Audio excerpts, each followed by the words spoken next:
খবর শুনছেন আকাশবাণী থেকে। প্রতিদিনের মতো আজকেও নিয়ে চলে এসেছি বাছাই করা 20টি তাজা খবর নিয়ে। শুরুতেই শিরোনাম। অভাব বুঝতে দেব না, প্রতিশ্রুতি পালন করব। আসন ছাড়লেও নন্দীগ্রামকে ভুলছেন না মুখ্যমন্ত্রী শুভেন্দু অধিকারী। বিধানসভার লাঞ্চে মাছ ভাত, শপথ অনুষ্ঠানে স্পিকারের ঘোষণা শুনে চওড়া হাসি বিধায়কদের।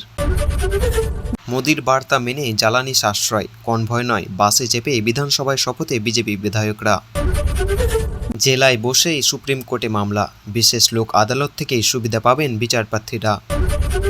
নেপাল সীমান্ত পেরিয়ে অনুপ্রবেশ, শিলিগুড়িতে গ্রেপ্তার 2 বিদেশি, মিলল প্রচুর নথি। কাটোয়ায় ভাগীরথী পেরিয়ে গরু পাচারের ছক, 4 জনকে আটক করল পুলিশ।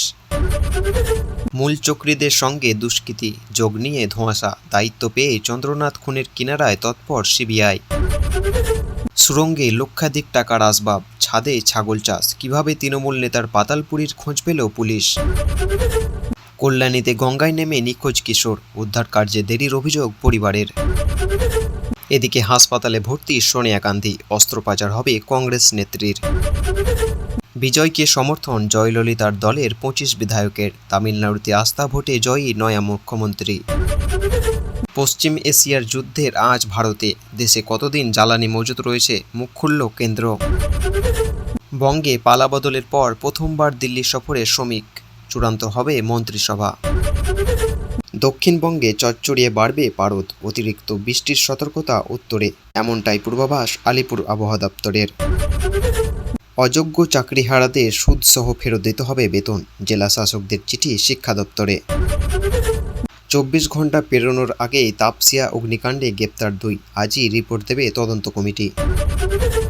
কলকাতায় বাল্যবিবাহ, রামমোহন রায়ের প্রসঙ্গ তুলে লালবাজারে কর্তাদের কড়া নির্দেশ অজয় নন্দার।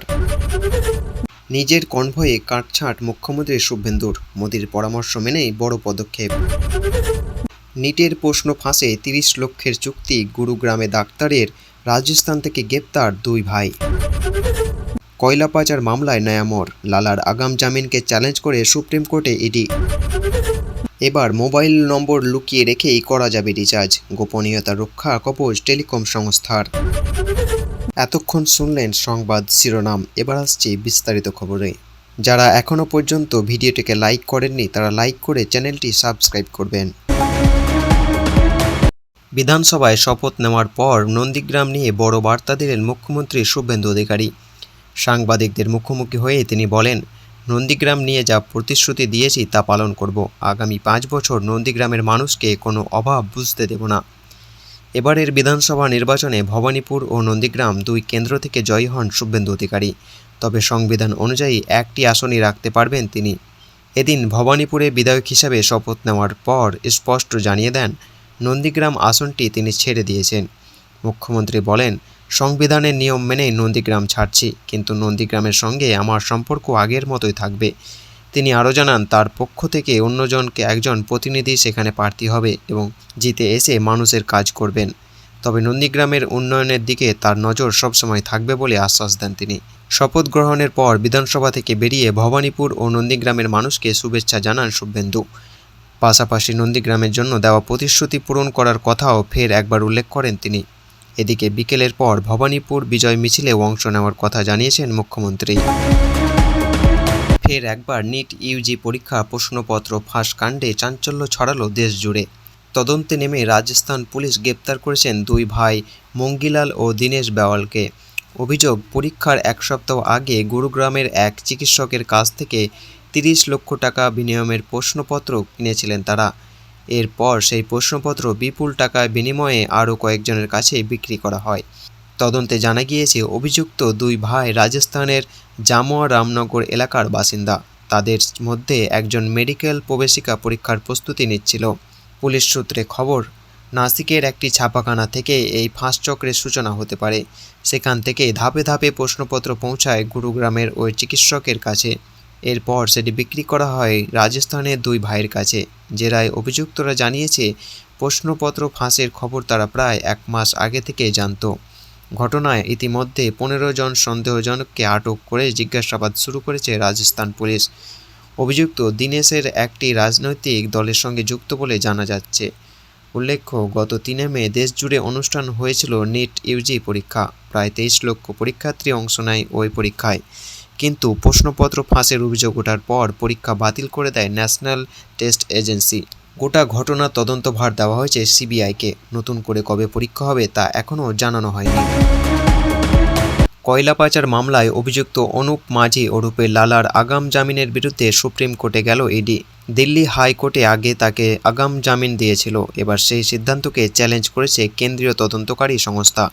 ইডির দাবি, অনুপ মাঝি এই কয়লা পাচারের চক্রের মূল ব্যক্তি। তদন্তে প্রায় 2742 কোটি টাকার বেআইনি কয়লা পাচারের তথ্য পাওয়া গিয়েছে।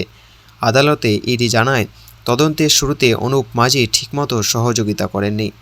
অন্যদিকে অনুপ মাঝির আইনজীবী দাবি, তিনি ইতিমধ্যে 23 বার ইডির সামনে হাজিরা দিয়েছেন এবং তদন্তে সহযোগিতা করেছেন। সব শুনে সুপ্রিম কোর্ট অনুপ মাঝির কাছে জবাব তলব করেছে। উল্লেখ্য, 2020 সালের ইসিএলের খনি এলাকা থেকে বেআইনি কয়লা উত্তোলন ও পাচারের অভিযোগ এই মামলার তদন্ত শুরু হয়। কাটোয়ায় গরু পাচারের চেষ্টার অভিযোগে 4 জনকে আটক করল পুলিশ। মঙ্গলবার কাটোয়ার মাধাইতলা এলাকায় 5টি গরু নিয়ে ভাগীরথী নদীর ঘাটের দিকে যাচ্ছিল কয়েকজন। সন্দেহ হওয়ায় স্থানীয় বাসিন্দারা তাকে আটকান এবং গরু বৈধ কাগজ দেখতে চান, কিন্তু কোনো কাগজ দেখতে না পারায় 4 জনকে আটক রেখে পুলিশকে খবর দেওয়া হয়। পুলিশ এসে অভিযুক্তদের আটক করে থানায় নিয়ে যায়। তাদের মধ্যে 2 জন নদিয়ার নাকাশিপাড়ার বাসিন্দা। অভিযোগ, বেআইনিভাবে ভাগীরথী নদী পেরিয়ে গরুগুলি পাচারের চেষ্টা হচ্ছিল। যদিও এখনও পর্যন্ত নির্দিষ্ট এফআইআর দায়ের হয়নি। গরুগুলিকে আপাতত একটি আশ্রমের গোয়ালে রাখা হয়েছে। আটকদের একজন রহিম শেখ দাবি করেছেন, তিনি শুধু গরুগুলি নদীর ঘাট পর্যন্ত পৌঁছে দেওয়ার কাজে নিয়েছিলেন। এর জন্য তাকে 1500 টাকা দেওয়া হয়েছিল। কল্যাণীর মাঝে চর গঙ্গায় স্নান করতে গিয়ে নেমে নিখোঁজ হয়ে গেল এক কিশোর। পুলিশ সূত্রে জানা গিয়েছে, নিখোঁজ কিশোরের নাম সবুজ দাস। সে এবছর মাধ্যমিক পরীক্ষা দিয়েছিল। মঙ্গলবার দুপুরে 3 বন্ধুর সঙ্গে গঙ্গায় স্নান করতে নেমেছিল সবুজ।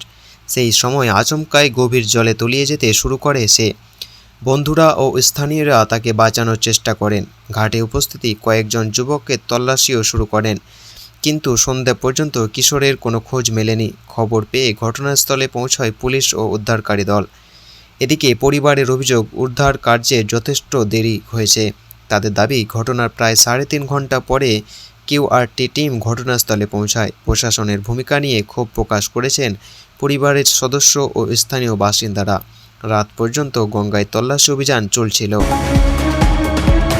এতক্ষণ শুনলেন বিস্তারিত সংবাদ। আজকের মতো সংবাদ এখানেই শেষ হলো। ধন্যবাদ।